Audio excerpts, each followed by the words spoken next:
If you look up at the top here, you have azimuth, elevation, and range. This is a radar blip. This is taken on U.S. government tracking cameras and radar. And you're going to see something. This shows the actual, that they're seeing something here. It's a little hard to see. There's a blip right here. The craft is approximately 4.5 miles out away from the camera at this point at the S-13 site. And these sites are all over the range. There's a 3 million acre bombing range for Nelis Air Force Base. It's in south central Nevada. And the controllers, you're not having the audio, they're just civilian contract workers, and they're not classified to see the black budget craft when they fly. Area 51 of the Groom Lake is part of this range.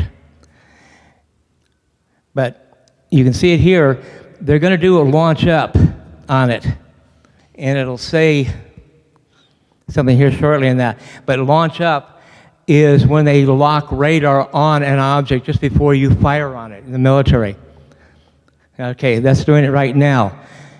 At that point, this thing took off, and it will look like it's going back and forth because this is a joystick controlled camera by the operator, so they're having a trouble keeping up with it. Who shot this again, you said? Pardon? Who shot the video? This is these controllers on the range. Right, okay, yeah. This tape is illegal. The individual who smuggled it out of the range, it was done in November 1994, got caught, he went to prison.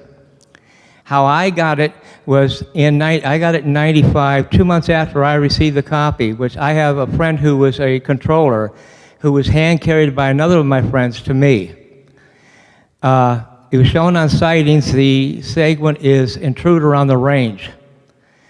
And their so-called experts had no idea what they were looking at. Now, what's happening here is they're going to go back to what they call safe 4 place on the pole with the camera. And they're going to switch from the S-13 site to the S-30 site. And you'll see this change once this thing ranges itself here.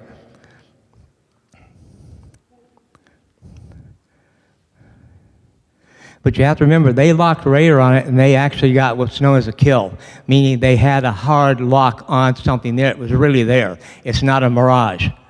Now, you can see here the black is the craft. Look at the radar here. That's being jammed by the craft. It's jamming this. And if you get in, they're actually going to, in a minute, they're going to zoom in on it and get closer. And you're going to, as you look here closely, it looks like rotor blades. There's a fluctuation around it. This is the massive field that's around the craft. And it's how this works. Linda's father's technology is this. There's no moving parts, none. And when this gets up higher, this is daylight. This is daytime on the range. Now you can see it real close. If you look, it looks like a hummingbird would have with the wings fluttering, but that's the field effect. And when it gets above these clouds here, you're going to see the white plasma field that surrounds the craft, as you can see here. It's approximately putting out, I guess, anywhere from at least 100 million volts, maybe higher. The black, again, is the craft itself.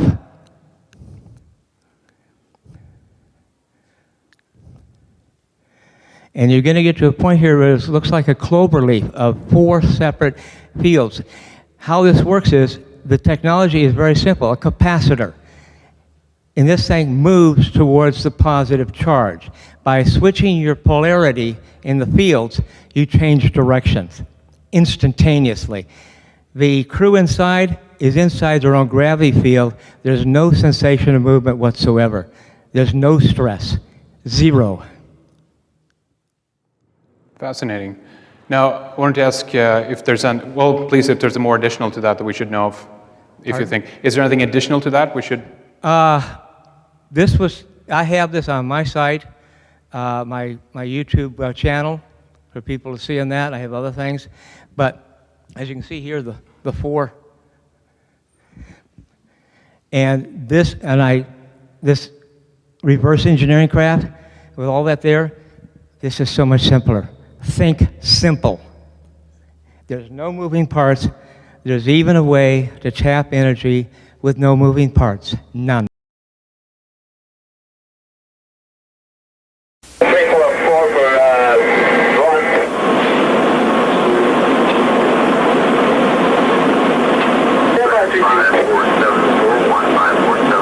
one. You can try engagement. Even though the blast is a little low. I'm going to say this is an unknown airplane. T1013, so the aircraft 357 for 10K coming inbound, about 18 degrees elevation. We don't know what type it is. Also, it looks like an A10.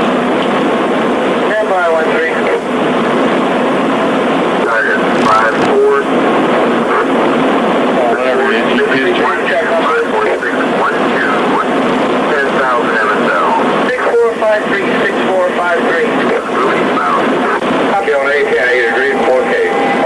5494, disregard 5491, 5491. Target 5443, 5443, 7,000 MSL.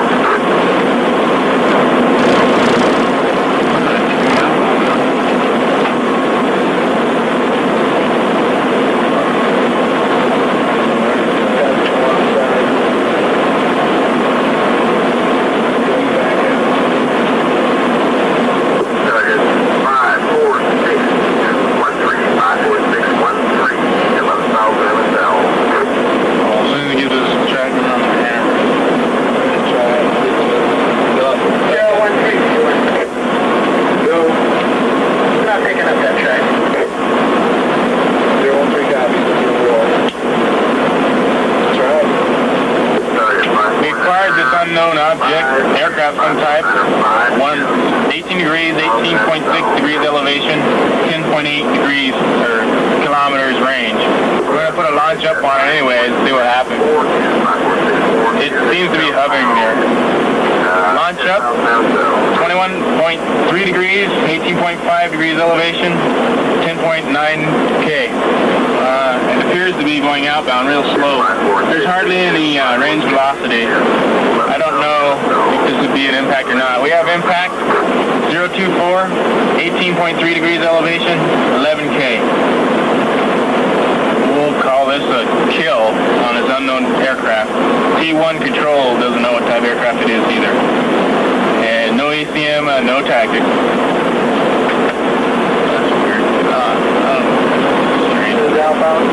Yeah, it's outbound. It's moving fast. Did you stop it?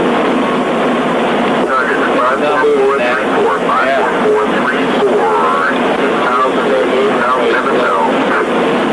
Even when it was coming inbound, it wasn't going that fast.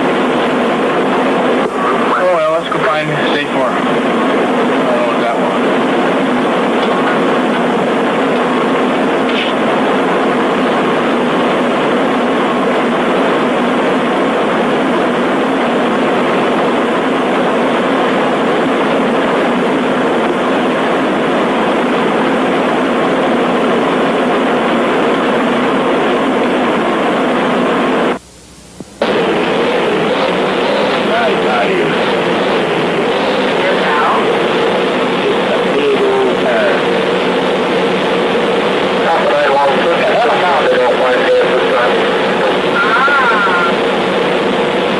That's why it's so slow.